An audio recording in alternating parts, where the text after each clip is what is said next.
Welcome to And Just Like What?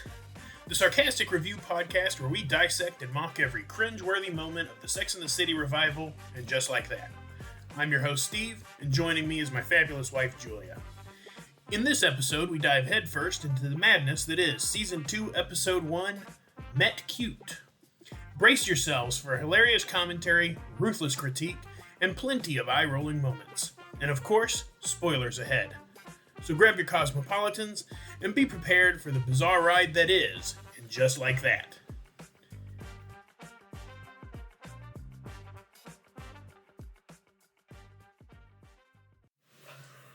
Alright, so quick explanation of this. This is regarding the TV show And Just Like That, which is the continuation series of Sex and the City. Julia and I'm Steven. And this is Julia. Hi. We are... You're going to probably need to get a little closer to the mic. We are both... we both really liked, I think, the Sex and the City show. We'll still watch it, from time to time. We actually watched it on our first date. We did, yeah. So, it's just one of those things that has always been a part of our lives. I've always enjoyed the show. I have no, man card shame about that. I think it was a fun, silly show. It was enjoyable. I liked some of the characters. I think everyone's favorite is Samantha, right? So we'll just get that out of the way. So last season we watched And Just Like That, and it was just dreadful.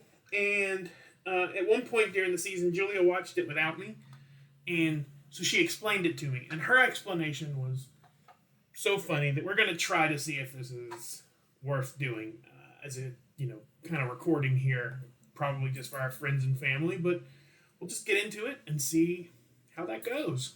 So, let's just do a real quick recap of season 1, because I don't know that I remember everything I need to remember. I remember Big died. Big croaked on the Peloton. Yeah, Big was killed by a Peloton. Well, let's back up, because, I feel like it came full circle with Lily, Harry and Charlotte Goldenblatt's daughter, who single-handedly, I feel like, is responsible for the destruction in Carrie's life since she came into the world. Meaning she, ruined Carrie's wedding to Big, the first one, the big massive one, because she stole her cell phone. And then, Carrie was away the night that Big died because she was at Lily's recital. And so, we are on this side of the world not stans of Lily, because I feel like she is... Her storyline just continues to irritate the living shit out of me. And today was no exception, folks. So we'll back up there. So, Big died. Charlotte and Harry are finding out that their daughter, Rock, is now not a daughter. She is a non-binary child, which is great. I'm super happy that they actually, dealt with one of those topics. Sensitively or not, you can decide. I thought they were a little clumsy. But it's okay. Well, I've definitely been a little clumsy around that. Exactly right. Exactly. We're all learning. Samantha, of course, was nowhere to be found, except she showed up in sort of this blip of sending Carrie flowers for Big's funeral. Some text messaging that was weird. And Miranda.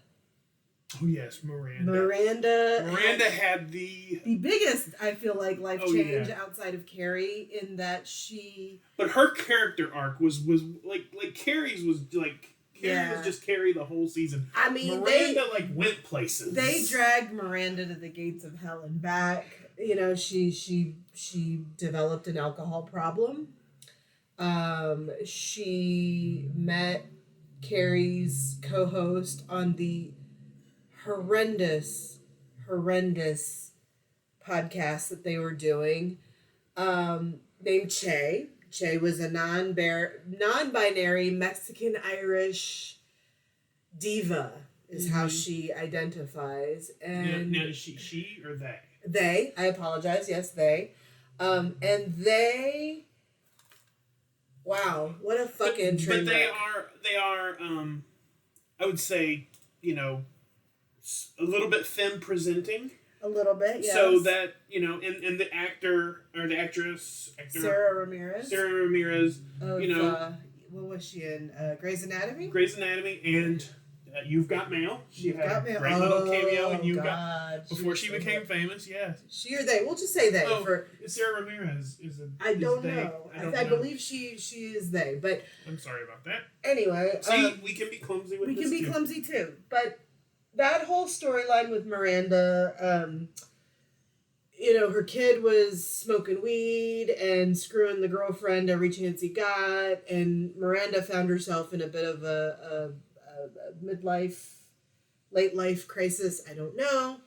She fell in love with Che, or maybe she fell in love with the way Che made her feel, and good God almighty, if you thought last season was graphic. Oh, okay. We see Che and Miranda, and if you have TikTok, you know why that's funny.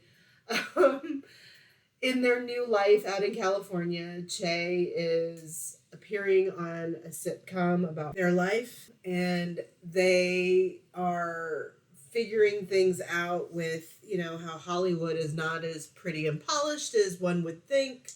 There's a lot of pressure on them to lose weight and look a certain way. The whole thing is just dreadful, and we'll come back to that because there's a lot of feelings on that. So let's recap that at the end of the first season, Miranda decides to leave for California to be with Che. Yes. Despite the fact that Che had basically shut Miranda down. Because they found out that Miranda was cheating on Steve. They kind of had assumed that Steve was was in the know of what was happening. That Steve was aware or was no longer part of the picture or whatever. I don't know what the assumption was, but basically they found out that Miranda was not a free agent. Yeah, but and they were like, I'm not going to be part of that. No. Which, respect to Che for that, because that's how you should react when you find out someone's using you to cheat. Yep. And so that's kind of where the season ended last year, right? So it's funny that we're using software called Audacity because this second season is full of it, folks. Let me just tell you, Sex in the City, no, it's Audacity in the City, and honest to goodness, I am so puzzled about where we're going and what's happening. There were 2 episodes that dropped today on HBO Max, or on Max. It's not HBO Max anymore. It's just Max. And I am sick today a little bit. And so I just decided, you know what? We're just going to dive in. And what it is what it is. And what it was... and so for the record, I have not seen it. I have Steve no idea. Not seen it. What we're about to see happen.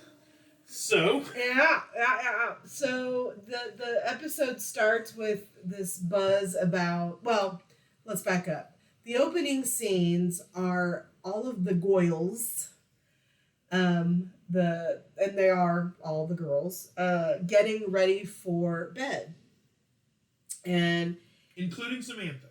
Not Samantha. No. All the girls that are currently on the season. Okay. Right, so you've got Samira. Is it Samira? And see, this is how bad this show is that I literally don't care about any of their names, and haven't bothered really to familiarize myself with their characters because that's how little I care about all of them. They're all getting ready for bed. That naturally involves getting it on. And the montage is set to Elton John and Britney Spears singing Tiny Dancer, which was a big hit last summer. Yeah. And so the montage is all the ladies coming out of the bathroom after having done their skincare because apparently that's a thing. I don't know, like skincare and silky nightgowns, and they're all coming out in satin nightgowns. They're all like, let's get it on with the men in their lives, except for the professor that befriended Miranda in the last episode. She and her husband left the last season kind of at a crossroads because he really wants a baby. She really doesn't want a baby or doesn't think she wants a baby. And so they're taking some time apart. He's apparently a musician that's on the road. So instead of getting hers, she's watching TV and eating bad takeout. So that's the opening montage. Carrie, interestingly enough, has found herself a bit of a toy to play with. He happens to be the producer of her podcast. And so every Thursday, they get together, they have sex, he spends the night, and then the next day it's like he was never there. Except on this particular night, they have finished having sex, and she notices that he's watching a cooking show on his computer. And she's like, do you watch cooking shows? What's that about? Do you actually cook? And he's like, no, I just like watching them. Do you cook? And she gets into this whole silly thing about how she thought she wanted to, but she doesn't really have time, and cooks the occasional salmon, and has once thought about poaching eggs, but didn't think she had the time. Okay, so they're setting up this thing about Carrie becomes a cook, apparently. Well, yes and no. And so the next morning, they decide that she's going to poach eggs, but of course, because she's Carrie, she ruins the first, 3 attempts, and by the time she gets it right, he has to run, which is great timing because the doorbell rings, and it's Charlotte, who's carrying Richard Burton, who is her bulldog that can't walk upstairs. Why that was important, I don't know, but they focused on that for a minute, and it was weird. So, of course, Charlotte is clutching her pearls, not in a bad way, but in a tee-hee, oh my gosh, there's a man in your house kind of thing. And Carrie does this whole awkward thing about, this guy's leaving and you're showing up and I'm going to be your host and everybody's funny and clever. And I'm just going to stop right here and tell y'all that the dialogue in this season is absolutely dreadful. I know that Cynthia Nixon is directing some of these episodes. Michael Patrick King, who originally did Sex and the City, is part of this. Sarah Jessica Parker is an executive producer. But what the fuck, man? Did they really write out these scripts and say, that slaps. That's funny. We're going to go with that. No, they didn't. They did not.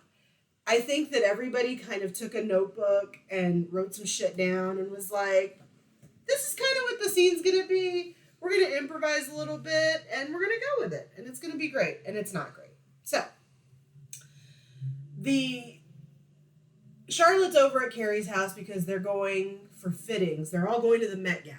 Because, the Met Gala is a big thing in New York. And shockingly, let's back up and talk about why Carrie Bradshaw has never been to the Met Gala. I don't quite understand that because she's this icon of, sex columns and fashion and whatever, but she's never been to the Met Gala, and she is taking, who is she taking as her date? Oh, she's taking Seema as her date. Seema, as you know, is a character that was introduced last season. I find her boring. She's supposed to be like this. I think she's supposed to be the replacement Samantha, is kind of how she's been presented to me.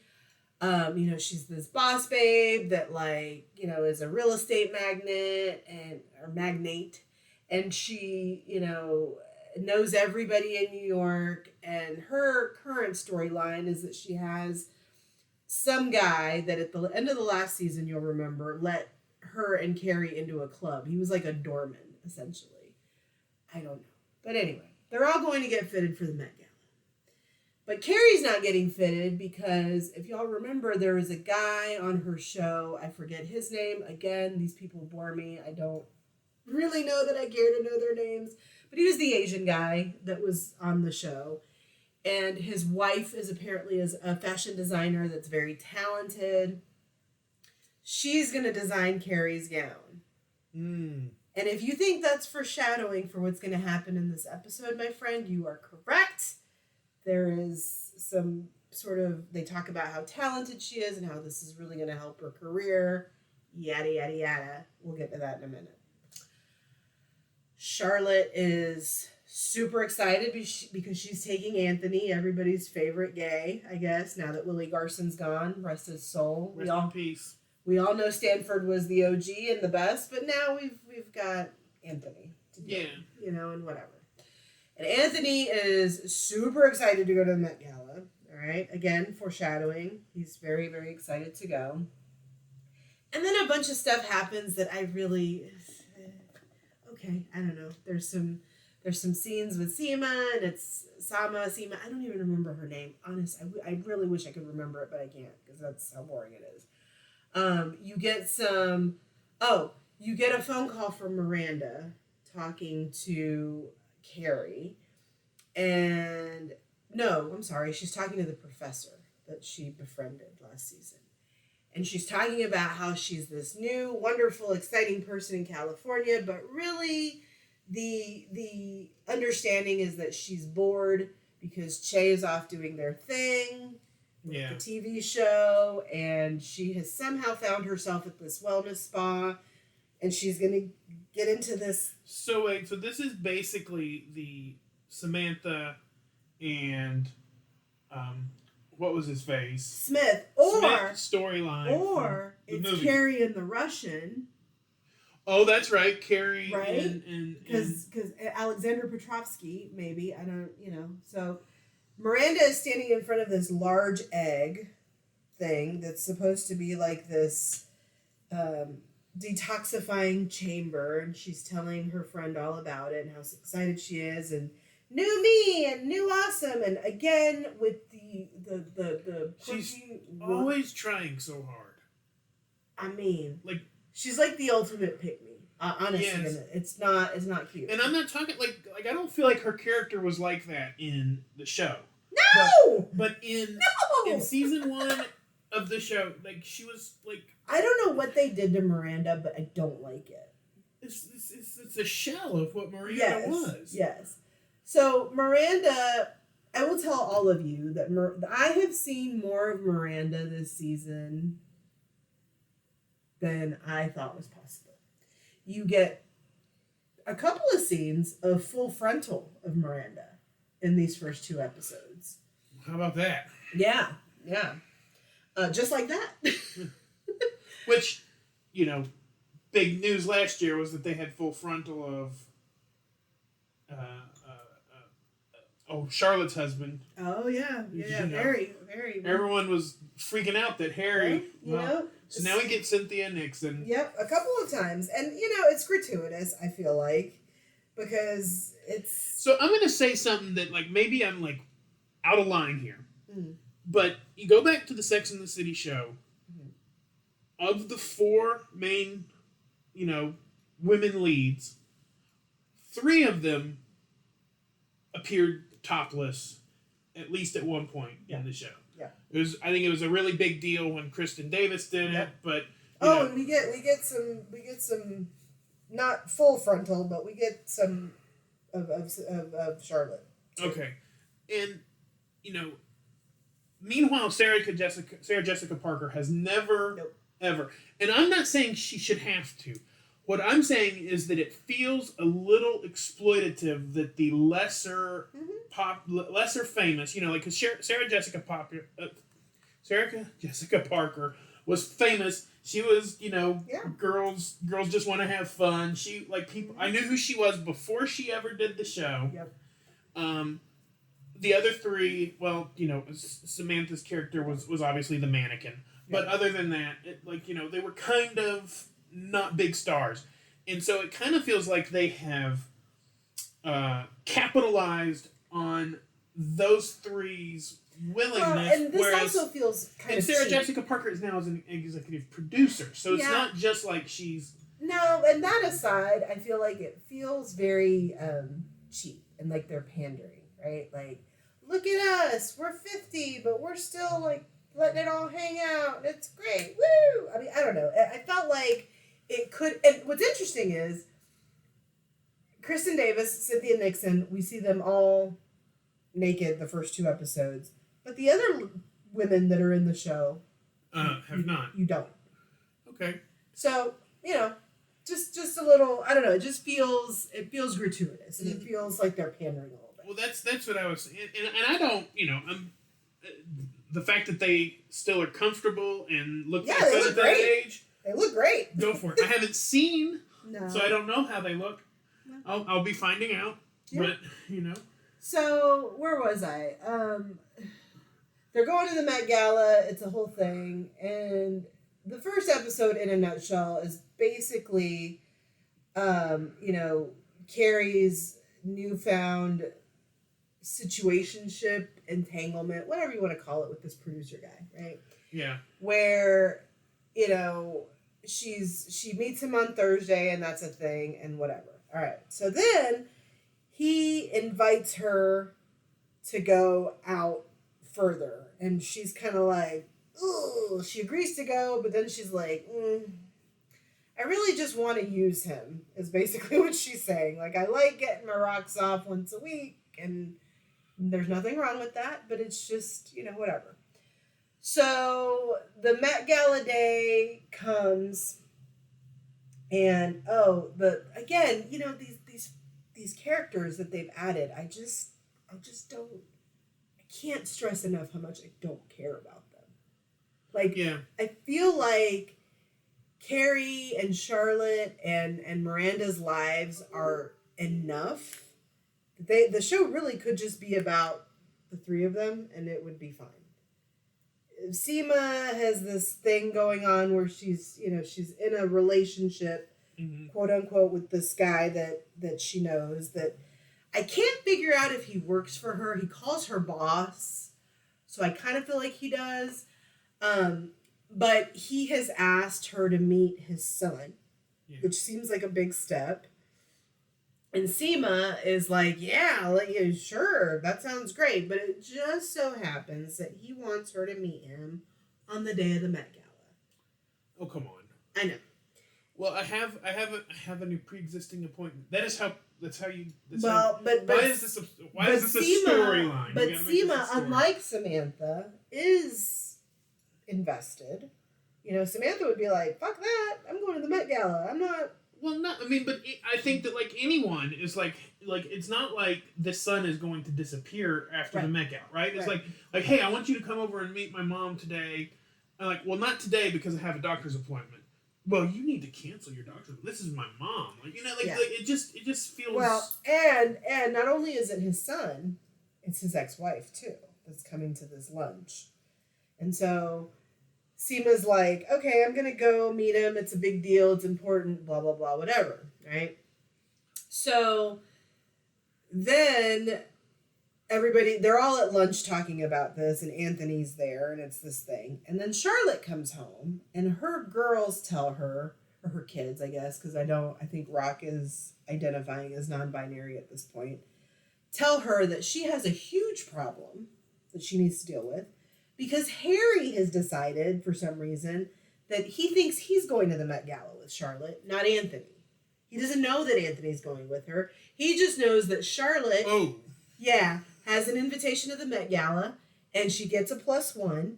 And so Harry has just assumed, naturally, because he's her husband, that he's going to go with her, and has already taken the steps to get his outfit for the Met Gala. So please tell me that they do the thing...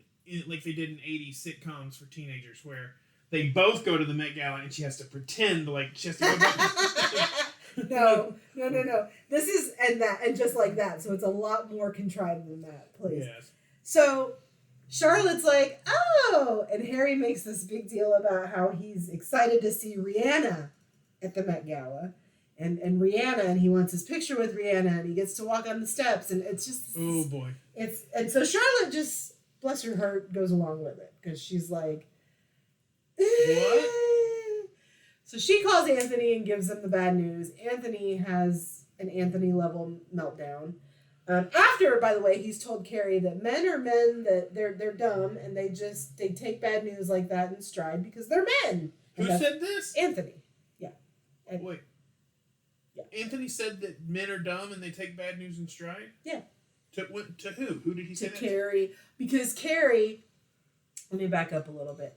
Carrie had mentioned that, her podcast guy invited her on a date outside of their normal appointment that they have, and that she was having second thoughts about it, and she didn't know how to tell him that she didn't want to go. And Anthony was like, "Oh, just tell him. He's a man. He'll he'll be fine. He'll move on and he won't be sensitive about it." But then he has this, so that's kind of the joke, right? That men aren't really, anyway.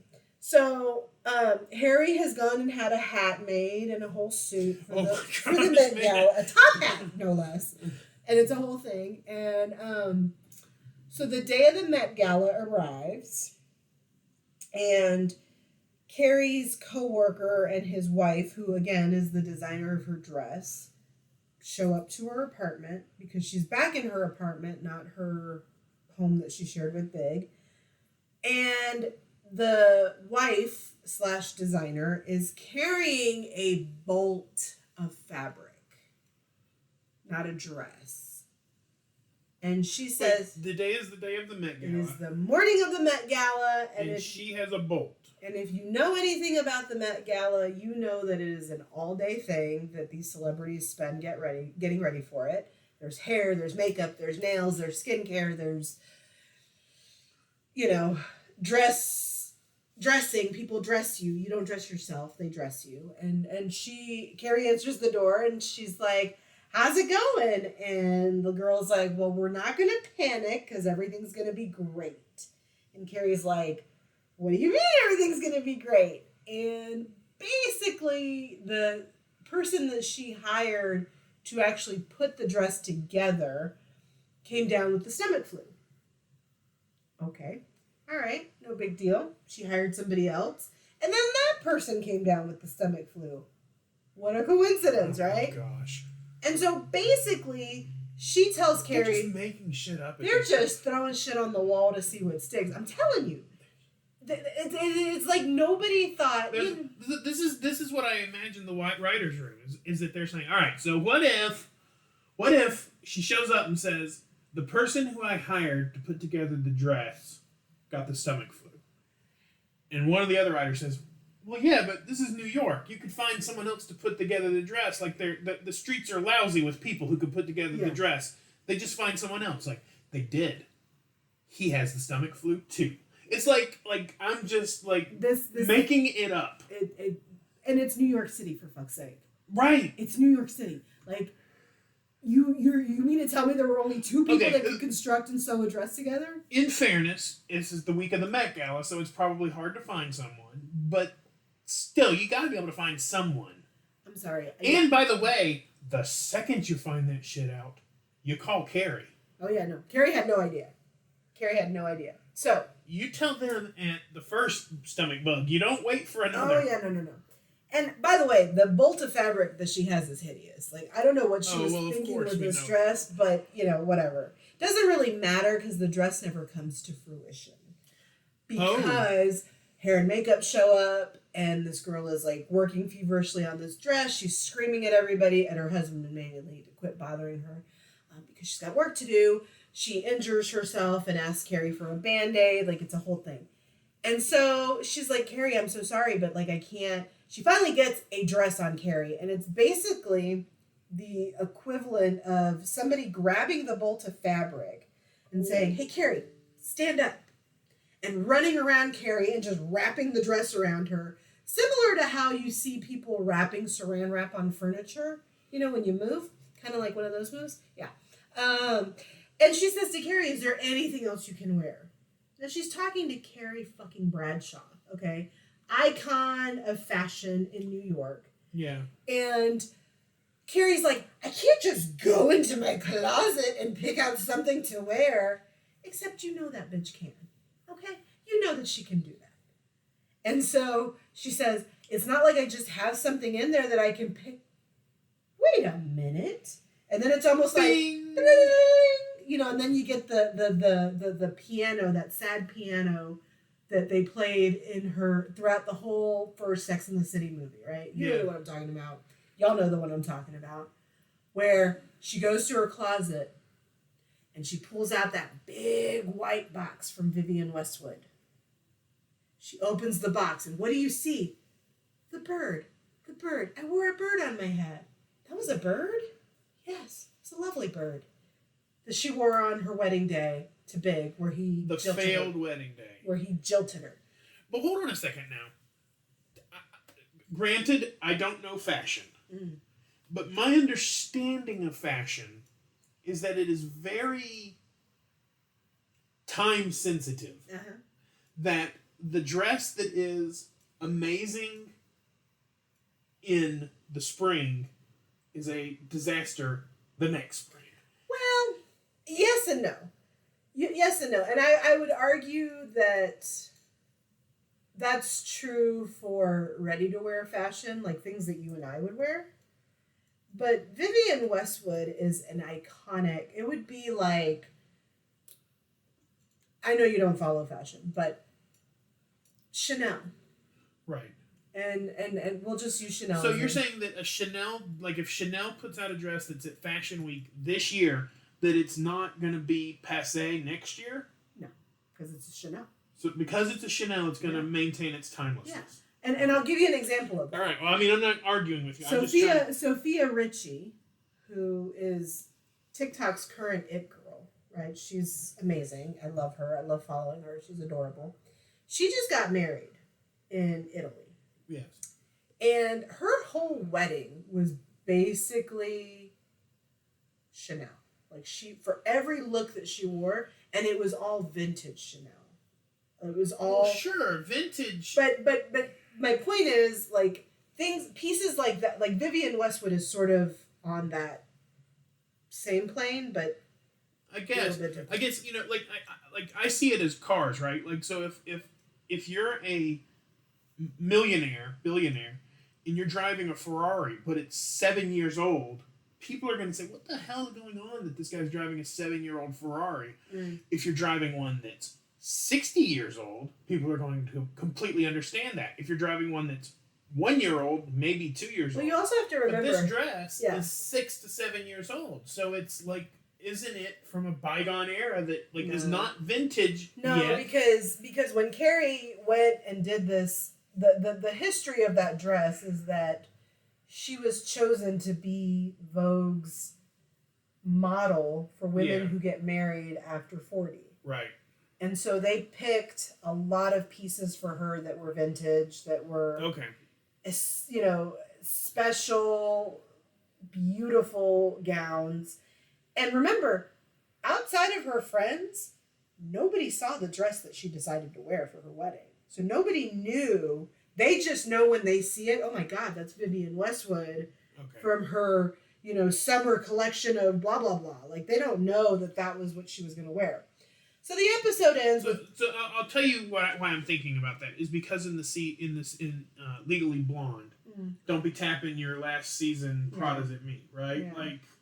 Yeah. I feel like that might be a little bit different just because they were shoes and not a gown. Okay. All right. Well, I definitely don't understand fashion, so I'm wearing a Superman T-shirt and some basketball shorts. Okay, so and that's what I would wear to Walmart. I'd put on some regular shorts because I feel a little self-conscious. It's a little dressed down. Underdressed when I'm in my I feel like basketball. you can get away with them at Walmart, maybe not at Target, but anyway. So the episode ends with Carrie dressed in her fabulous Vivian Westwood, taking off to the Met Gala. And, there were some other things that happened in this episode, but again, it's these people, these other secondary characters, it just really could not give less of a shit about them. Oh yeah, quit trying to make fetch happen. Yeah, I just can't. So it ends with Carrie saying, and just like that, I turned my pain into purpose. So the pain of being jilted became purposeful in, giving her this fabulous Met Gala outfit. You never actually see what happens at the Met Gala. Oh, let me back up. So everybody's getting ready to go to there's this whole montage of everybody going to the Met, right? Mm-hmm. And Harry Goldenblatt, God bless him, shows up, wearing a full-on, top hat, tails, the whole thing. And he is bitching from the minute he puts it all on. It's hot. It's tight. These shoes pinch. Ugh, this is terrible. But, I got to do it. I got to do it for Rihanna. Well, at that point, Charlotte, who is wearing... I don't know what the hell she was wearing. It was like a hoop skirt, but like a tartan pattern. It was bad, y'all. It was bad. She breaks the news to Harry that, they're not actually going to see Rihanna. They're not actually going to get to walk on the famous steps that everybody else, that. And Harry's like, well, what's the damn point? Because no, you don't get to do that at the Met Gala unless you are Rihanna, unless you are Taylor Swift. Not everybody gets to walk on the iconic stairs. Not everybody gets the big splash, where everybody's yelling your name. Sure, but why didn't she tell him that when he thought he was she didn't realize that that's what he actually he had made a big deal about Rihanna, but or Rihanna, I guess is how you actually say her name. But she, I guess, didn't put two and two together that, the whole reason that he wanted to go was because he wanted a picture with her. It was kind of like this, oh, if we see her, that'll be cool. Not the whole freaking reason that I went and got tails and a top hat are because of Rihanna. She didn't put that together. So, I guess I should mention that even though I don't care about Seema and these people, Seema goes to the lunch and meets the guy's kid. Oh, yeah. And that goes, she's charming, blah, whatever, and the wife is there. Seema's boyfriend gets up to deal with something and tells the ex-wife, hey, I need you to take care of the check for lunch, which is weird. And the son gets up to do something, and so Seema is left alone with the ex-wife, which is convenient. And so Seema says, well, hey, how long's it been since you've seen the dude that I sleep with? I don't know his name. Rocco. Let's call him Rocco. I don't know. And she's like, at home this morning. And Seema's like, no, really. When's the last time you saw him? And she gets a little testy. She's like, at home this morning. Because he lives in my house. So all the while that he's been carrying on with Seema, he's still playing house with the ex-wife, allegedly for educational purposes. So are we to assume that this is a financial situation, that this guy maybe because he had to ask her to pay for the meal, and now he doesn't even have his own house. And Seema has kind of been throwing up red flags too. She just doesn't know, that this guy is. He seems a little too good to be true, kind of thing. And so Seema, understandably throws a tantrum and calls Carrie up because originally she was going to go to the Met Gala with Carrie, right? Yeah. Charlotte was going to go with Anthony, but then when she figured out that Harry really wanted to go, she dumped Anthony to take Harry instead, which devastated Anthony. But then Carrie was like, you know what? Seema can't go. You can go with me. But then Seema is like, well, fuck this. This guy is, lousy, and I'm not giving up the Met Gala, so I'm going to go to the Met Gala. She calls up Carrie. And because Carrie is an awful friend, okay, let's just go back to that. Carrie, I have realized in recent years, was really not a great friend. She really wasn't. Carrie Bradshaw is trash. She is trash. There needs to be a series. She calls up Anthony and tells Anthony, ooh, so guess what? No. Yes. This is just abuse at this point. It really is. This is just... Poor Anthony really gets the shit into the stick these 2 episodes. And she tells him, Seema can go after all. I'm so sorry. I can't, and so once you give up your ticket, you give up your ticket. You don't get... there's no takesies backsies. Well, according to Carrie, Seema really needs the Met Gala more than Anthony does after finding out that... What? Yeah, she actually said that. So, anyway, Harry's bitching about the Met Gala outfit. Charlotte is at the end of her rope. And I guess they don't show it, but somewhere in there, Harry decides he's not going to go. And so last minute, Charlotte calls and begs Anthony to go with her. If I'm Anthony, I'm out. I'm out. I'll go to the Met Gala, but not with any of you bitches. No, well, that's the only way he can get a ticket. So he ends up going after all. But after this whole horrible, abusive situation that was terrible. It's like everyone shit on Anthony Day. I mean, so that's the end of the first episode. Okay. So at this point, I believe I heard you say, "Oh my God, this show is trash." Yeah, the show is trash. Yeah. The show is trash. It's trash, and I don't even remember what it was that repulsed me in that moment. But we'll have to do a part 2 in another bit, because I honestly I don't have the mental capacity to deal with going over episode 2, because it was. I got you. Well, so that was episode 1, which I have not seen. I will go see it. That anyone who hung out for this, I appreciate it. We've got to 40 minutes here, and I believe you could hear my IMs going off. I accidentally rolled the chair onto the dog's tail and had a panic attack.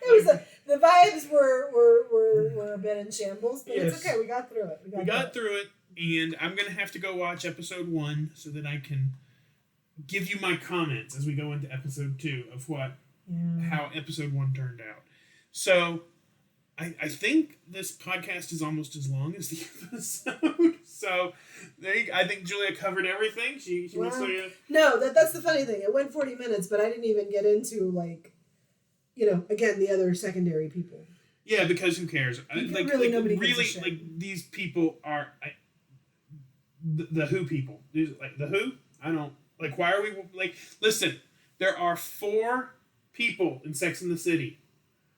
That's it. I would argue 5 with Stanford, but Stanford's not with us anymore. So yes, but Stanford is like he was a great auxiliary character. He was a great accompaniment.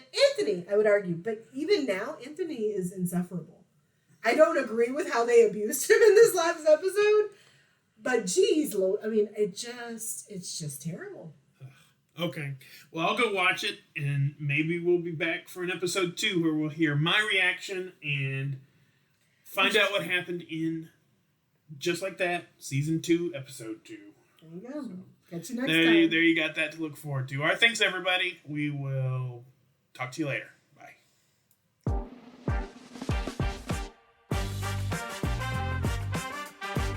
Thank you for joining us at And Just Like What? This was a Cheesin' with Steven production. Our hosts are Steven and Julia. Our audio editing by Steven, and our theme music is Eastside Horns by Pecan Pie, available from upbeat.io. That's upbeat with 2 P's.io.